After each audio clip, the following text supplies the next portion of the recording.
Sveiki, aš esu Domas Sakavičius ir čia pateiksiu teorinę medžiagą ir uždavinių pavyzdžių susijusių su Bernoulio bandymų formule ir Newtono binomo formule. Šią temą pavadinau 6.5.1, nes maždaug šitoje vietoje jinai turėtų būti dėstoma. Senam matematika tau plius vadovėlį šios temos nėra ir apie šios dalykus nešnekama, bet pagal atnaujintas programas aš jums turiu tai papasakoti ir jūs turite tai mokėti. Tai pradėkime nuo to, kas yra Bernoulio bandymas. Bernoulio bandymą vadiname tikimybinį bandymą, kuris turi dvi galimas baigtis. Įprastai tai yra sėkmė ar nesėkmė, galima aišku kitaip tas baigtis pavadinti. Atitinkamai su tikimybėmis tikimybė sėkmės lygų P ir tikimybė nesėkmės lygų 1 minus P, kur P yra kažkoks skaičius tarp 0 ir 1. Tai čia galit galvoti kaip apie monetos metimą, ar ne? Ta moneta aišku gali būti nestandartinė, ten sunkesnė vienoje pusėje, bet iš esmės tai yra metimas monetos. Ir tuomet tarkim, kad vykdome n nepriklausomų Bernoulio bandymų iš eilės ir stebime, kiek iš jų baigėsi sėkme. Tikimybė, kad iš n bandymų k baigėsi sėkme yra ckn kart p katuoju kart 1 minus p laipsnį n minus k. Tai šitą formulę iš esmės mes jau matėm praeito pamokoje. Paskutiniam uždavinį aš ir argumentavau, kodėl taip jau turėjo atrodyti ta formulė. Tai čia, per daug neišsiplėsiu šitą vietą. Pažiūrėkime į pavyzdį. Pavyzdys, metant nestandartinę monetą tikimybė, kad atvirs herbas yra 1/4, o kad atvirs skaičius tikimybė yra 3/4. Tuomet tikimybė, kad šią monetą metant 5 kartus herbas atvirs lygiai 3 kartus yra, pavadinam tą tikimybę kažkaip, tikimybė, kad 3 herbai iš 5 metimų, pagal Bernoulio formulę šitą. Sėkmė aš laikau aišku atvirtimą herbo, tai P bus 1/4, nesėkmės tikimybė tada yra 3/4. Tai ta tikimybė tuomet bus C35 kart 1/4 trečiuoju, nes yra 3 herbai, ar ne? Ir tada 3/4 laipsnį 2, 2 dėl to, kad čia yra 5 minus 3. Ir čia tiesiog toliau aritmetika lieka apskaičiuojam, gaunam atsakymą 45/512. Tai tokia tikimybė, kad iškris lygiai 3 herbai iš 5 metimų metant monetą tokią, kokią aprašyta. Tai būtų naudojama šitą formulę. Gerai, pažiūrėkime uždavinius, kokius galėtumėt gauti prie šitos temos. Tai pirmas toks, kokia tikimybė 5 kartus metant standartinį šešiasienį lošimo kauliuką išmesti lygiai 4 vienetus. Tai šitoje vietoje irgi iš esmės yra Bernoulio bandymai, ar ne? Aš metu 5 kartus lošimo kauliuką, ar ne? Sėkmę laikau iškritimą vieneto, nesėkmę laikau iškritimą bet ko kito. Tai šiuo atveju reiktų pasirašyti, ar ne, kad mano sėkmės ta tikimybė yra 1/6, kadangi aš kalbu apie išmetimą vienetuko. O nesėkmės tada 1 minus p, aišku, lieka 5/6. Dabar aš noriu tikimybės, kokios? Tikimybės, kad bus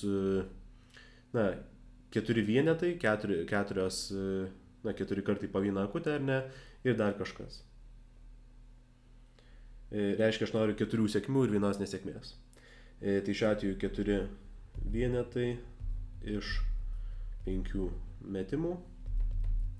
Pagal formulę tai būtų C45 kart sėkmės tikimybė laipsnį ketvirtuoju, taip, tai šiuo atveju 1/6 ketvirtuoju, kart, nesėkmės tikimybė laipsnį 5 minus 4, tai 1, tai šiuo atveju 5/6, pirmuoju net nerašysiu, tiesiog 5/6.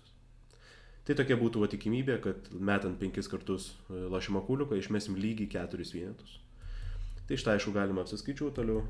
C45 būtų 5 faktorialų dalinta 4 faktorialų kart 1 faktorialų. 1/6 ketvirtuoju, tai čia jau gal skaičiuotuvą paimsiu, kad nesuklyščiau. Taip, 6 ketvirtuoju būtų 1296, tai čia 1 dalinta 1296 ir 5/6. Ten gražiai išsiprasina, lieka tiesiog penketukas.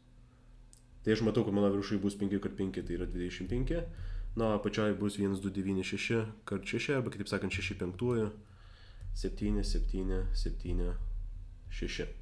Štai tokia tikimybė. Nėra labai didelė, aišku, gana reto dalyko mes ir prašom. Tai taip reiktų naudoti tą Bernoulio formulę. Pažiūrėkime į kitą uždavinuką. Antrą. Apskaičiuokite tikimybę, kad šeimoje, kurioje auga 4 vaikai, bus bent 2 berniukai. Na tai šiuo atveju, aišku, neparašiau, bet reiktų laikyti, kad gims mergaitė ir gims berniukas tikimybės yra po 1/2 lygios. Taip, realybėje beveik ir yra praktiškai. Taip, tai dabar mes turim ką? Na, vaiko gimimas yra iš esmės bernulio bandymas, ar ne? Prieš gimstant vaikui, ne prieš gimstant, ar ne, bet gimstant vaikui metama moneta, ar ne, su tikimybė 1/2, kad bus berniukas ir tikimybė 1/2, kad bus mergaitė. Na, šiuo atveju aš noriu turėti bent jau 2 berniukus iš 4. Reiškia, man tinka 2 berniukai, tinka 3 berniukai ir tinka 4 berniukai. Reiškia, ta tikimybė, kuri mane domina, na, aš ją taip įvardinsiu, daugiau lygų 2 berniukai. Jis susideda iš 3 nesutaikomų įvykių. Tai yra, kad gimė 2 berniukai, kad gimė 3 berniukai, kad gimė 4 berniukai. Reiškia, aš taip ir parašysiu. Tai yra tikimybė 2 berniukai plus tikimybė 3 berniukai plus tikimybė 4 berniukai. Na ir kiekvieną iš tų tikimybių mes apskaičiuosim. Dabar kiekvieną iš jų, aišku, mes skaičiuosim naudodami Bernoulio formulę. Tai pirmu atveju aš noriu 2 berniukų iš 4 vaikų. Reiškia, pagal formulę bus C24 kart. Na, tikimybė, kad bus berniukas 1/2 bus kvadratu, ar ne? Ir dar 2 mergaitės turi būti su tikimybė 1/2, tai 1/2 vėl kvadratu. Tada plus, kad bus 3 berniukai, tikimybė yra C34. Na, vienas berniukas tai bus kart 1/2 pirmojo. Ir tada, atsiprašau, suklydau. Tikimybė, kad 3 berniukai bus 1/2 kubu. Ar ne, ir viena dar mergaitė turi būti, tai kart 1/2. Na ir paskutinė tikimybė, kad 4 berniukai bus C44 kart 1/2 ketvirtųjų, nes, 4 berniukai. Mergaičių apskritai nėra, tai 1/2 nulintųjų, bet čia yra tiesiog vienetas. Na, patogu kaip skaičiuot, patogu pastebėti yra, kad 1/2 ketvirtųjų yra tiek čia, tiek čia, tiek čia. Tai tą 1/2 ketvirtųjų išsikelt, o tai yra kas 1/16 tiesiog. Na, tada tiesiog lieka šitie koeficientai. C24, C34 ir C44. Tai C42, atsiprašau, C24 tai yra 4 faktorialų, 2 faktorialų, 2 faktorialų. C34, žinau, kad tai yra tas pats, kad C14 ir tai yra tiesiog 4. Na, C44, iš 4 daiktų pasirink 4, turiu vieną būdą, yra tiesiog 1. Na, tai lieka šitą apsiskaičiuoti. Kas čia būtų 4 faktorialų, tai bus, čia turbūt 6 turėtų būti. Tai 6, 4, 1 yra 11, reiškia atsakymas yra 11/16. Tai tikimybė, kad bus šeimoje, kurioje auga 4 vaikai, bent 2 berniukai, yra 11/16. Štai ir mūsų atsakymas. Taip. Gerai. Žiūrėkim toliau. Trečias uždavinys. 80% visų Vilniaus gyventojų mano, kad matematika yra puikus ir visiems reikalingas mokslas. Tai čia statistika, aišku, visiškai tikra. Apskaičiuokite tikimybę, kad atsitiktinai klausus 10 vilniečių, tik pusė iš jų pasisakys už matematiką ir ją suapvalinkite iki 1000. Na tai čia vėl. Didelė populiacija, visas Vilnius, o ne 80% žmonių. Na tai 80% žmonių mano kažką. Ką tai reiškia? Reiškia, kad atsitiktinai paklausus vieno iš tų žmonių, turim 0,8 tikimybę, kad jisai atsakys, kad matematika yra puikus ir visiems reikalingas mokslas. Tai mūsų, sėkmės tikimybė yra 0,8 šitoje vietoje. Na, nesėkmės, aišku, automatiškai 1 minus P yra 0,2. Dabar aš noriu ką? Aš noriu iš 10 Bernoulio bandymų, ar ne 10 žmonių, kuriuos apklausiu, noriu, kad iš jų pusė pasisakytų už matematiką. Tai noriu 5 sėkmių ir 5 nesėkmių. Na, tai pagal Bernoulio formulę tikimybė, kad 5 iš 10, tai parašysiu už matematiką, yra lygi kam? Na, pagal Bernoulio formulę tai yra C50 kart. Na, sėkmės tikimybė 0,8, jinai turi vykti 5 kartus. Ir nesėkmės tikimybė 0,2 turi įvykti irgi 5 kartus. Tai mano gaunasi tikimybė tokia. Na, čia vėlgi paskaičiuot prašo ir suapvalinti. Tai tą koeficientą paskaičiuosiu. Na, ten kas gausis, tas gausis. Tai 10 faktorialų iš 5 faktorialų kart 5 faktorialų kart. Čia galima palaipsniui sudauginti. Kas čia būtų 0,16 turbūt, ar ne? Tai 0,16 penktųjų. Na, 10 faktorialų iš 5 faktorialų bus 10 kart 9 kart 8 kart 7 kart 6. Iš 5 faktorialų, kas yra, jeigu neklystu, 120, kas yra visai neblogai, nes čia aš matau 60, čia aš matau 2 ir 8. Na ir kart 0,16. Tai 9 kart 4 kart 7 kart 0,16. Tai štai jau pasiskaičiuoti galima. 9 kart 4 kart 7 kart 0,16. Na ir suapvalinus, čia gaunasi 0,026424 ir taip toliau. Na, bet prašo suapvalinti iki tūkstantųjų, kitaip sakant, iki 3 skaičių po kablelio. Trečias skaičius po kablelio yra 6, po jo yra ketvirtas, todėl paliekam 6. Tai reiškia apvalinam 0,026. Štai yra ta tikimybė, kurios prašė.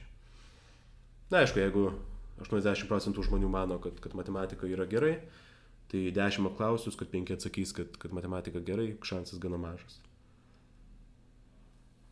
Natūralu. Tai apie Bernoulio formulę tiek. Pereikim prie Newtono binomo formulės. Tai Newtono binomo formulė sako, jog bet kuriam natūraliam skaičiui n yra teisinga tokia lygybė. Kitaip sakant, Newtono binomo formulė duoda mums būdą išskleisti dvinarius. A plus B pakelta n-tųjų. Na, čia reiktų pasižiūrėti, kaip ta formulė tiksliai atrodo. Tai pirmas narys yra a n-tųjų.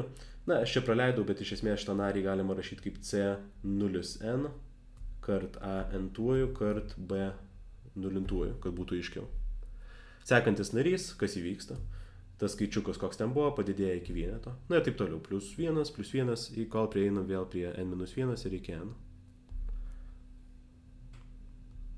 Dabar laipsnių suma a ir b visada yra suma tokia pati, kaip buvo čia laipsnis n. Tai šiuo atveju n ir 0 suma n. n-1 ir pirmas laipsnis suma n. n-2 ir antras laipsnis vėl suma yra n. Ir taip toliau. Na ir taip, einam iš eilės. A laipsnis po vieną mažėja, B laipsnis po vieną didėja ir, na, C0n, C1n, C2n, tas skaičiukas viršui vėlgi didėja po vieną. Tai įsiminti šitą formulę nėra labai sunku. Jie atrodo taip. Na, pažiūrėkim, kaip jinai naudojama.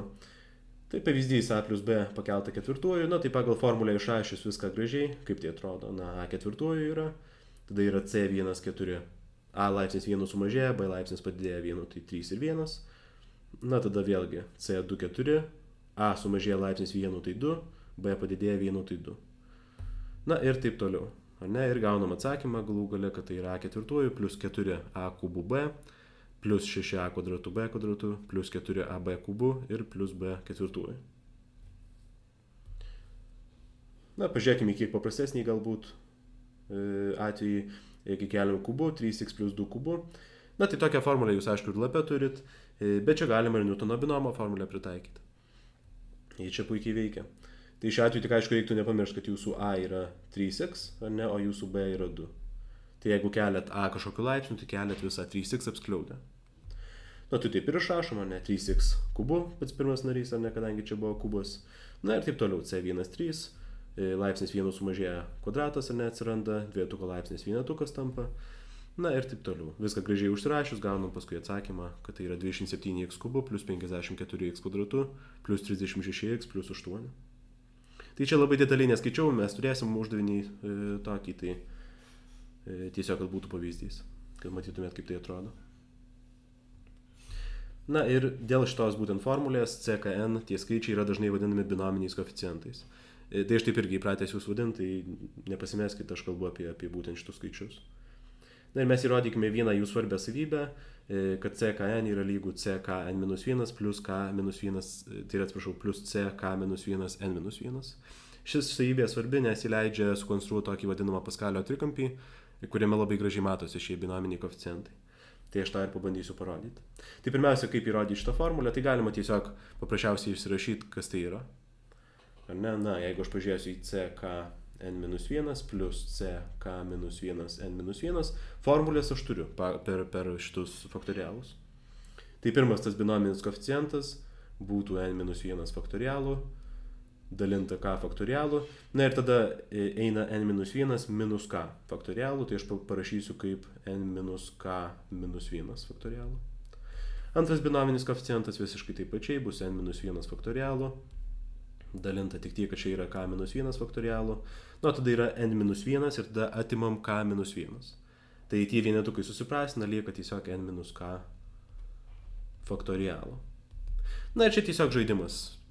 Iškelt kažką suprastinti, kažką sudėti. Tai šiuo atveju, kadangi faktorialai labai gražiai skaidosi, aš k faktorialą, šitą k faktorialą, aš pasirašysiu kaip k kart k-1 faktorialų.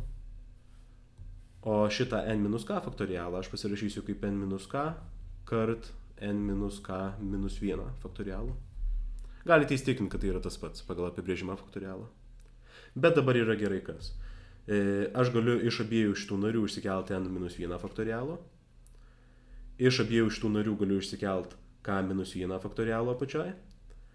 Ir iš abiejų šitų narių galiu išsikelti n-k-1 faktorialų. Tai aš tą ir padarau. Prie skliausius reiškiasi išsikelia n-1 faktorialų dalinta k-1 faktorialų kart n-k-1 faktorialų. Na, skliausiuosi kas lieka. Šitas dingo, šitas dingo, reiškia, lieka tiesiog 1 dalinta iš k, pirmas narys virsta į 1 dalinta iš k, plus antram nary n-1 faktorialų dingo, k-1 faktorialų dingo, n-k-1 faktorialų dingo, liko reiškia vardikliai n-k. 1 dalinta n-k. Na, dabar jeigu sudėsiu skliausiuosi, kas ten yra, šitą visą pradžioje persirašau reikalą.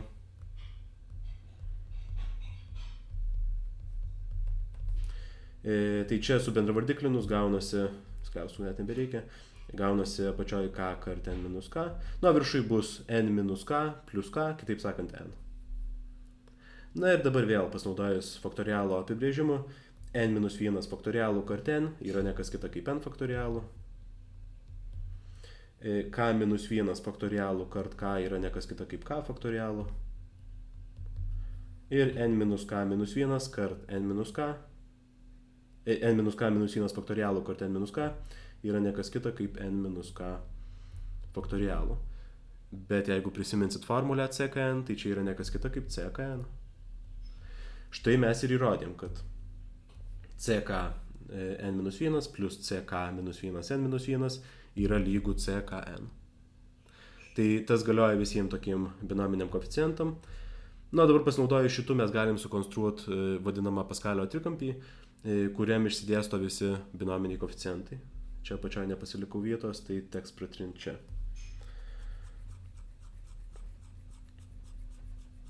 Konstrukcija prasideda nuo vienetuko.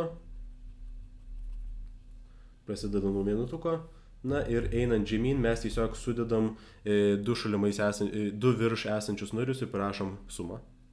Tai jeigu nėra nieko parašyta, reikia įsivaizduoti, kad čia yra daug nulių. Na tai jeigu sudėsiu nulį ir vienetą, gausiu aišku vienetą. Tai čia rašau vienetuką, čia vėl sudėjęs nulį ir vieną, gaunu vieną. Ten aišku nulį visur gausis, tai jų neberašau. Tada taip, čia taip pačiai. Vėlgi, jeigu sudėsiu nulį ir vieną, tai gausiu vieną. Na ir iš tikrųjų, jeigu pastebit, čia tie vienetukai nueis į šoną, va taip. Na, o viduj jau kažkas įdomiau vyksta. 1 ir 1 suma yra 2, 1 ir 2 suma yra 3, 2 ir 1 suma yra 3, 1, 3 suma yra 4, 3, 3 suma yra 6, čia suma 4, na, 1 ir 4 suma yra 5, čia yra 10, čia yra 10, čia yra 5 ir taip toliau galima tęsti. Jeigu čia tęsiu, tai bus 1, čia 6, 15, 20, 15, 6, 1, na ir taip toliau. Dabar šitas daiktas yra vadinamas Paskalio trikampiu. Paskalio trikampis. Na ir įdomus dalykas su šitų trikampiu yra tas, kad čia yra užkoduoti binominiai koeficientai. Šitas skaičiukas pats pirmas yra nekas kita kaip C00. Čia šitie koeficientai, na, pirmas koeficientas yra C01, antras koeficientas yra C11, šitas. Toliau čia yra C02, C12 ir C22. Čia yra C03, C13, C23, C33 ir taip toliau. Ir dėl tos savybės, kurią mes ką tik įrodėm, aišku, kad jeigu aš sudėsiu, pavyzdžiui, čia kažkur turiu eilutę, kur yra išsidėstę, pavyzdžiui, C07, C17, C27, C37 eilutė tokia ar neįsidėščius. Tai jeigu aš sudėsiu, pavyzdžiui, C17 ir C27, tai pagal šitą formulę man aišku, ar ne, kad kas įvyks. Čia pas mane yra Cn-1, tai yra 7, ar ne, viršui K yra 2 ir 1, tai jeigu jau sudėsiu, pagal formulę man aišku, kad čia turėtų man gauti skaičius C8 ir pagal formulę 2. Taip ir yra iš tikrųjų. Šitas patogus dalykas tada, kai jums reikia rasti tuos mažus tokius binominius koeficientus. Tai kad nereiktų jų skaičiuoti pagal tuos faktorialus ar ne, prasinant ten. Tai dažniausiai patogiau ir greičiau yra tiesiog išsirašyti šitą Paskalio trikampį. Gerai. Pažiūrėkime uždavinius. Ketvirtas uždavinukas yra įrodykite, kad C0n, C1n plus ir taip toliau, sudėjus viską iki Cnn, lygu 2n visiems natūraliesiems skaičiams n. Tai čia irgi tokia graži šitų binominių koeficientų savybė. Jeigu pažiūrėsime į Paskalio trikampį, tas matosi. Suma pirmos eilutės yra 1, kitaip sakant 2 nulintųjų. Antros eilutės suma 1 plus 1 yra 2, kitaip sakant 2 pirmųjų. Trečios eilutės suma 1 plus 2 plus 1 yra 4, kitaip sakant 2 kvadratu. Toliau ketvirtos eilutės 1 plus 3 plus 3 plus 1 suma yra 8, kas yra 2 trečiųjų. Ir taip toliau. Jeigu mes sudėsim taip toliau eilutės, ar ne, mes matysim, kad sekant eilutė 2 ketvirtųjų suma, 2 penktųjų, 2 šeštųjų ir taip toliau. N-osios eilutės suma yra n. N-osios eilutės suma yra 2 n-tųjų. Kodėl taip yra, pamatyti yra nesunku. Jeigu prisiminsim Newtono binomo formulę, tai 2 n-tųjų mes galim užsirašyti kaip 1 plus 1 n-tųjų. Ir galim užsirašyti pagal Newtono binomo formulę šitą sumą taip. Šitą binomą taip. 1 n-tųjų plus C1n kart. Bus 1 laipsnį n-1 kart 1, tada bus C2n kart 1 laipsnį n-2 kart 1 kvadratu. Ir taip toliau. Bus C3n kart 1 n-3 kart 1 trečiųjų. Ir taip toliau iki pačio galo, kur atsiras Cn-1n kart 1 kart 1 n-1. Ir paskutinis narys, aišku, bus 1 n-tųjų vėl. Gerai kas, čia visur yra vienetai. Tai 1 n-tųjų yra 1, 1 n-1 yra 1, 1 kvadratu yra 1 ir taip toliau. Tai čia man nieko nelieka kaip tik 1 plus. Iš šito nario lieka C1n, iš šito nario lieka C2n, iš šito nario lieka C3n. Ir taip toliau iki pačios pabaigos, kur lieka Cn-1n ir galų gale 1. Ne visai dar atrodo taip, kaip man reikėtų, bet aš prisimint galiu, kad C0n yra 1 ir Cnn irgi yra 1. Galima įsitikinti tuo įsiskleidus pagal formulę. Tai šitoje vietoje aš tiesiog persirašysiu. Vietoje šito pirmo vieneto parašysiu C0n. O vietoje to paskutinio vieneto aš parašysiu tiesiog Cnn. Ir dabar matosi, kad mes pradėjom nuo 2 n-tųjų ir gavom tą sumą visų binominių koeficientų, kurio pačioje yra n. Tai įrodymas toks gana paprastas pasiremiant Newtono binomu. Pabandykim dabar šitą formulę pritaikyti. Tai 5 uždavinys jau toks, artimesnis tam, ką jūs galėtumėt gauti, ar vadovėlį kažkur, jeigu rastumėt, arba per kontrolinį darbą. Pagal Newtono binomo formulę išskleiskite 2 minus x kvadratu viskas 5. Tai šiuo atveju vėl Paskalio trikampis man padeda, ar net 5 eilutės koeficientus aš ten viršuje kaip tik ir turiu, ar ne. Mano 5 eilutės koeficientai yra štai čia. Tai aš iš karto rašysiu 1, 5, 10, 10, 5 ir 1, kad nereiktų skaičiuoti vėliau. Tai pažiūrėkim. 2 minus x kvadratu 5.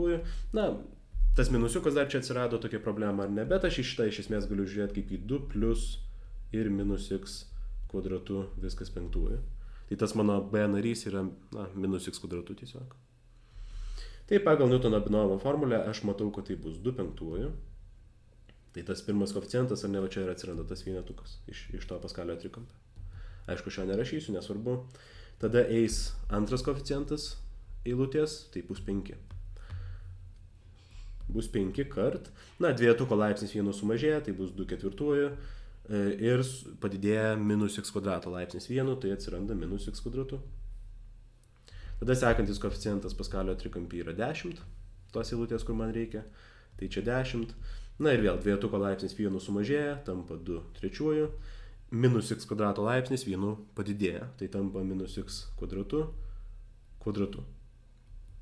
Ir taip toliau, sekantis vėl koeficientas yra 10, tai 10 bus 2 kvadratu kart minus x kvadratu kubu.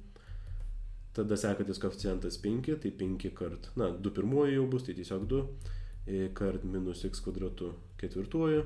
Ir paskutinis koeficientas vienetukas, aš ją nerašysiu, tai bus tiesiog minus x kvadratu penktuoju. Ir viską gražiai sutvarkius, 2/5 yra 32. Tada čia yra 16 kart 5, tai 80, su minus x kvadratu, tai čia minusiukas turėtų būti, minus 80 x kvadratu. Tada čia yra 2/3, tai yra 8 kart 10, 80 ir yra minus x kvadratu, minusas dingo. Tai lieka tiesiog x ketvirtųjų, tai 80 x ketvirtųjų plus 80 x ketvirtųjų. Ir taip toliau, čia sutvarkius, tai čia vėl bus minusiukas, 40 x šeštųjų. Čia bus 5 kartų bus 10, minusas dingo ketvirtųjų laipsnių keliant, ar ne, tai plus 10 x aštuntųjų. Ir paskutinis narys bus minus x dešimtųjų. Štai mes tą baisų daiktą išskleidėm ir gavom tokį dėstinį. Taip. Tai čia praktinis pritaikymas tos formulės. Aišku, galimi ir įdomesni uždavinukai. Pavyzdžiui, 6. Raskite dėstinio x minus x kvadratu laipsnį 22 penktąjį narį. Tai, čia jau pagalvoti truputėlį reikia, kas yra penktasis narys. Kaip atrodo tie nariai, kaip ir aišku, aš galėčiau užsirašyti, kad x minus x kvadratu 22 būtų lygu kas? Būtų x 22, tada būtų c1 22 x 21 kart minus x kvadratu 1, ar ne, ir taip toliau. Dabar kas būtų penktas narys? Matau, kad prie pirmo nario yra c022 iš esmės. Prie antro nario yra c122. Prie trečio nario bus, jeigu tęsiu toliau, bus c222. Tai prie penkto nario bus turbūt c422. Ar ne? c422. Tai aš žinau tada, kad mano penktasis narys bus c422. Ir dabar kas ten vyksta? X laipsnį aš nuo 22 sumažinau iki kokio? Gal per anksti dar ištryniau, galim pasižiūrėti, ar ne? Pirmam nary x laipsnis yra 22. Antram nary yra 21. Trečiam nary, jeigu užsirašysiu, yra 20. Tai su kiekvienu nariu vis sumažėja po vienetą. Pirmas narys yra 22, antras narys 21, trečias narys 20. Tai čia galima užsirašyti, ketvirtam bus 19 ir penktam bus 18. Bet iš esmės galima pastebėti, kad suma šitų skaičiukų visada yra 23, kas yra vienu daugiau negu šitas laipsnis. Net jeigu ten prašytų kokio 17 nario, ar ne, tai galima būtų surasti, koks ten x laipsnis taip. Tai šiuo atveju laipsnis x yra 18. Reiškia, mano penktasis narys bus c422 kart x 18. Ir tada eina minus x kvadratu, kokiu laipsniu? Tokiu, kad suma tų laipsnių 22 būtų. Kitaip sakant, bus 4 laipsnių. Galima tą pastebėti, aišku, ir iš to, kad ir koks skaičiukas yra viršui c, ar ne c1, tai čia toks pas laipsnis atsiranda prie to antro nario. Tai šitą apsiskaičiuot galima, aišku. Čia jau yra turbūt didelis skaičius, tai aš gal taip ir paliksiu, bus c422 kart, x laipsnius galima sutvarkyti, aišku, 18, čia bus be minuso ir bus 8 laipsnių. Tai 18 ir 8 yra 26, reiškiasi taip, bus C422 kart x 26. Galima, aišku, ten suskaičiuoti tą koeficientą, bet nematau tikslo šitą vietą. Būtų taip. Gerai. Pažiūrėkime į dar sunkesnį uždavinį. 7 uždavinys: raskite dėsnio 2 šaknis x plus 1 dalinta iš kubinės šaknis x, viskas 11 laipsniai, koeficientą prie x kubo. Tai čia dabar dar sunkiau, nes mes iš karto net nežinom, kuris tai yra narys. Man pirmiausia reikia suprasti, kuris narys turi x kubą. Tai čia reiktų suprasti, kaip veikia tie nariai. Bendras narys, kaip jisai atrodo. Bendras narys yra CKN, būtent apie šitą kalbant atvejį, kart 2 šaknis n, čia 11, ar ne, tai 11, 11, taip, minus k ir kart 1 dalinta kubinė šaknis x, k. Atrodo vaizdas taip. Tai man tie skaičiai visiškai nesvarbus, ar ne, mane domina tik laipsnis x. Tai šiuo atveju atsimetu visus skaičius, atsimetu tą koeficientą ir aš matau, kad čia yra tiesiog šaknis x, laipsniai 11 minus k, kart, kubinė šaknis x yra laipsnis 1/3, jeigu apačioje, tai bus minus 1/3, tai čia yra x minus 1/3 k. Tai šitoj vietoje, tą irgi galiu pasirašyti kaip x 1/2, ar ne, šaknį iš x. Tai viską sutvarkius, aš gaunu, kad tai yra x laipsniai 11/2 minus 1/2 k, kart x laipsniai minus 1/3 k. Pagal laipsnių savybę sudėjus, aš gaunu, kad tai yra x 11/2, minus 1/2 minus 1/3, tai bus minus 5/6 k. Ir aš noriu, kad tai būtų x kubas. Kitaip sakant, aš noriu, kad 11/2 minus 5/6 k būtų x, nebūtų x kubo, o būtų tiesiog 3, ar ne, aš kalbu apie laipsnius. Tai tokia lygtį reikia tiesiog išsispręsti šitoje vietoje. Taip, tai gaunu, kad 5/6 k yra lygu 11/2 minus 3. Tai atėmus čia viršų 6 bus 5/2. Jeigu padauginsiu iš 6, padalinsiu iš 5, tai gausiu, kad k yra lygu 3. Reiškiasi, kai k yra 3, gaunasi x kubas. Tai aš į šitą bendrą narį, vietoj k įsirašyti galiu tiesiog 3. Čia aišku, vietoje n turėtų būti parašyta 11. Vietoj k galiu tiesiog įsirašyti 3, suskaičiuoti ir matysiu, kas gaunasi. Tai dabar, jeigu man įdomus tik koeficientas, tai aš galiu ignoruoti, iš esmės, galiu ignoruoti tos x-us. Tai šitoje vietoje aš tiesiog skaičiuosiu C311. Kart, tas dviejetukas aišku figūruos, tai bus 2 laipsniai 11 minus 3, kitaip sakant 8. Tai 2 aštuntųjų.